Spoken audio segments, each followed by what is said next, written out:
लोकशाहीर साहित्यरत्न अण्णाभाऊ साठे यांच्या जीवनावरील ग्रंथाच्या उद्घाटन प्रसंगी विनोद तावडे यांनी डॉक्टर अण्णाभाऊ साठे यांच्या सर्व ग्रंथांचे इतर भाषेत भाषांतर व्हावे यासाठी मी प्रयत्नशील राहील, तसेच अण्णाभाऊ साठे यांना भारतरत्न मिळावा यासाठी मी शरद पवारांसोबत आहे, तसेच त्यांनी जबाबदारी घ्यावी.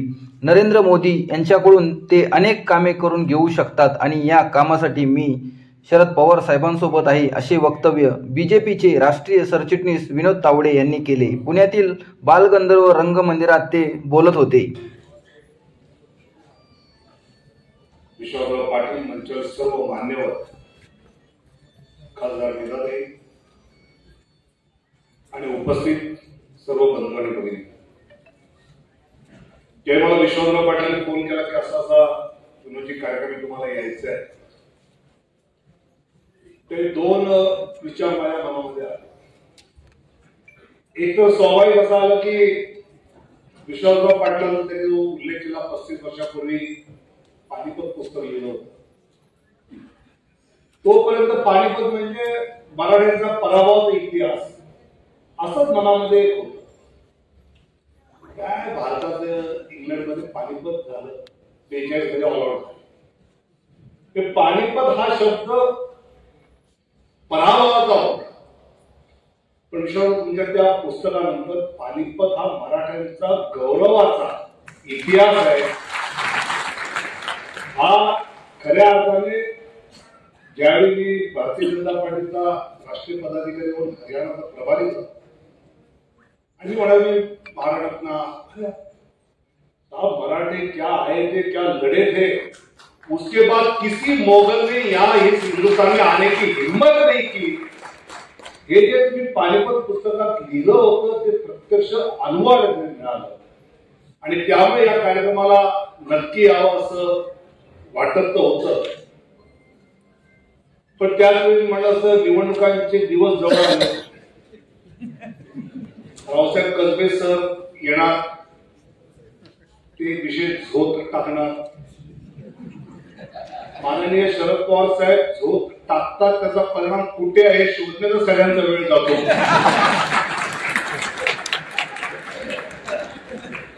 अशा वेळी जायचं का नाही. आणि सध्या राज्यातली सगळ्या राजकीय पक्षांची स्थिती आहे की मी तरी विरोधी पक्षनेता म्हणून ज्यावेळी अनुभवले, मला आठवलं होतं शरद पवार साहेब बहुधा मनोज जोशींच्या तुम्ही पुस्तक प्रकाशनाला संसदेच्या सेंट्रल हॉलला डायरेक्ट आले आणि त्यावेळी त्यांनी घटना सांगितली होती की ज्यावेळी सेंट्रल हॉलमध्ये निघालो तो यूपीचे काही खासदार होते, काय जा रहे सेशन क्यों है, नहीं वो मनोज जोशी के किताब का विमोचन है, अरे वो तो शिवसेना के है, तो क्या हुआ. म्हणजे आमच्या उत्तर प्रदेशने असं दुसऱ्या पक्षाच्या गेलो तर पक्षांना काढतील. महाराष्ट्र राजकारण असं प्रगल्भ होता हा शब्द मी जाणीवून म्हणतो. मी विरोधी पक्ष नेता असताना विलासराव देशमुख असतील, पृथ्वीराज चव्हाण असतील, तटकरे असतील, या सगळ्यांवर सडेतोड टीका 1.5 तास करायचो. पण जेवणाच्या सुट्टीत विलासरावांची चिठ्ठी यायची, जेवायला माझ्याकडे या, त्या तटकरे माझ्या केबिनला जेवायला. आता असं चित्र दिसेल का हा प्रश्न आहे. आणि त्यामुळे पवार साहेबांनी जे मनोज जोशींच्या विषयी वेळी सांगितलेली घटना मी आठवली आणि या कार्यक्रमाला यायचं मी ठरवलं. हा आमचा महाराष्ट्र आहे. निवडणुकांमध्ये जे बाळासाहेब ठाकरे आणि पवार साहेब असतील, महाजनजी असेल, यांनी एकमेकावर काय टीका केल्या आम्ही त्यावेळी करून कार्यक्रम पाहिलाय. पण नंतर जे असं ते असं कधीच नसेल. आणि त्यामुळे मला वाटतं त्या सुद्धा इतक्या चांगल्या पुस्तकाचं प्रकाशन आणि अण्णाभाऊ साठेंच्या या सगळ्या एक प्रकारच्या कार्याला राष्ट्रीय आणि आंतरराष्ट्रीय स्तरावर नेण्याचा हा एक चांगला प्रयत्न आपण नक्की असावं. भाषण करण्यापेक्षा ते आपल्याला ऐकायला मिळेल, यातून आपली सामाजिक राजकीय प्रगल्भता वाढायला मदत होईल. अण्णाभाऊंचं आपण वाचत असतोच आणि त्यामुळे ज्यावेळी विश्वनाथ पाटील साहेबांचं अण्णाभाऊंची दरबरी दास्ताने मराठीचं पुस्तक आलं ते मला सुचलं की अण्णाभाऊंची दर्दभरी दास्तान अण्णाभाऊंची प्रेरणादायी दास्तान असं त्याचं नामकरण झालं. कारण या पुस्तकातून या समाजातल्या माणसाला जी प्रेरणा मिळेल ती प्रेरणा मला असं वाटतं की त्याच्या आयुष्यामध्ये काही अर्थ उत्पन्न झाले. म्हणजे विश्वासराव एक प्रसिद्ध लेखक आहेत आणि त्यांनी ज्या श्रद्धेने आणि आत्मीयतेने अण्णाभाऊंच्या विषयात लिहिलं आहे त्यांनी त्याचे किती कष्ट केले त्यांच्या मगाच्या भाषणात सगळे जाणवत होतो की किती गोष्टी त्यांनी बारकाईने केल्या. तर ती त्याची खासियत आहे की अण्णाभाऊंच्या संबंधित अनेक स्थानांवर जाणं पाहणं तिथल्या लोकांशी बोलणं त्या ठिकाणच्या त्यावेळच्या वृत्तपत्रातल्या गोष्टींचा प्रत्यक्ष अनुभव घेणं मला असं वाटतं की असं जर सखोल अभ्यासपूर्ण लेखन झालं तर त्याची एक ऑथेंटिसिटी असते आणि मग तो प्रचाराचा भाग वाटत नाही. तो कुठल्या तरी एका पक्षाचा एखाद्या विचारासाठी केलेला आहे नाही तर ते अण्णाभाऊंचं एक सम्यक दर्शन हे समाजाला घडलं पाहिजे आणि ते मला वाटतं विश्वासराव पाटील साहेब आपल्या या पुस्तकातून आणि या झालेल्या भाषांतरामधून नक्की. महाराष्ट्रात दोन तुकाराम होऊन एका तुकारामांच्या अभंगाने तर दुसऱ्याच्या पोवाड्याने क्रांती घडत.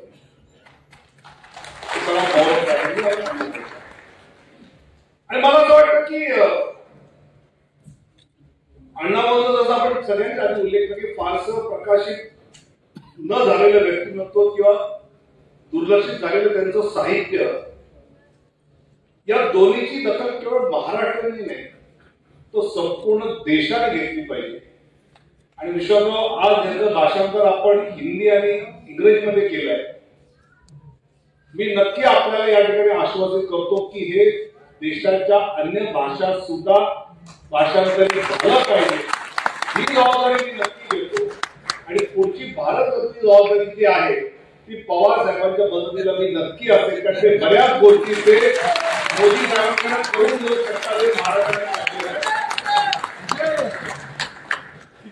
आणि त्यामुळे मला असं वाटतं की शाहू फुले आंबेडकर अण्णाभाऊंचा हा महाराष्ट्र कसबे सरांनी जसं म्हटलं या अण्णाभाऊंचा देशभरामध्ये हे साहित्य जाईल.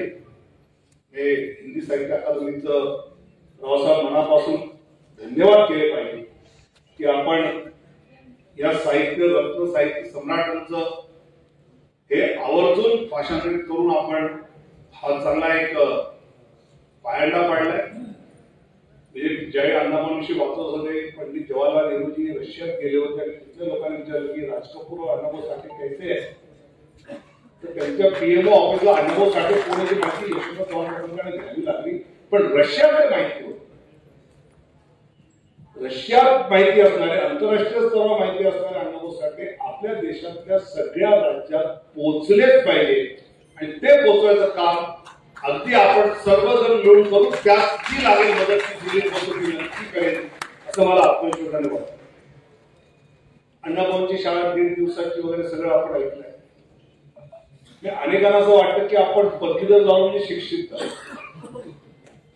अण्णाभाऊ शिक्षित कुठल्याही शाळेत कुठलीही पदवी न घेता खऱ्या अर्थाने शिक्षित होते आणि लोकांना शिक्षित करत होते. तर ते अण्णाभाऊ करत होते. मी मधल्या काळात 5 वर्ष शिक्षण मंत्री होतो. शालेय उच्च अनेक पदवीधर पाहिले त्यात मला शिक्षित खूप कमी.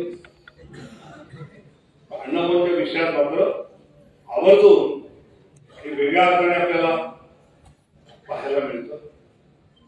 मला नेहमी असं वाटतं की संयुक्त महाराष्ट्र चळवळी मध्ये अनेकांचं योगदान आणि त्यावेळी अर्थातच प्रल्हाद केशव अत्रे साहेबांचं असेल एस एन जोशी साहेबांचं असेल किंवा काँग्रेस श्रीपाद डांगे साहेबांचं असेल यांनी याला नेतृत्वही दिलं.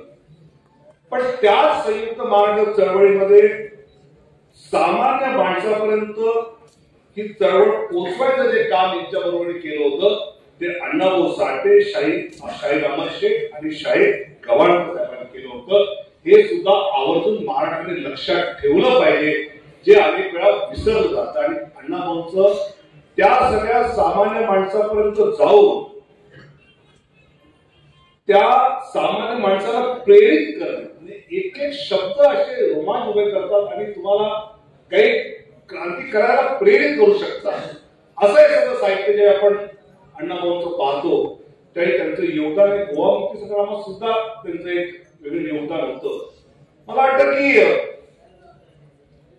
अण्णाभाऊचं साहित्य वाचलं तर त्यांना दलित साहित्य पुरतं अडकवून ठेवणं हे मला वाटतं अन्याय होऊ शकतो. शोषण करण्याच्या विरुद्ध असेल, क्रांती करणारा असेल, आणि जसा विश्वासराव पाटीलचा नीट अभ्यास ते केल्यावर सिच्युएशन साहित्य म्हणता येईल. पण एका चौकटीत न बसवता त्याच्या पलीकडचं अण्णांचं साहित्य होतं. आणि ते साहित्य मला असं वाटतं मी त्यांच्या त्या सगळ्या शब्दांमध्ये जे आमदार होते ते संदेश द्यायचे. मला वाटतं असं अनेक वेळा जर म्हटलं जातं की हौसेपोटी उपवास करतात, त्यांच्या साहित्यामध्ये विनोद हा येतच असतो.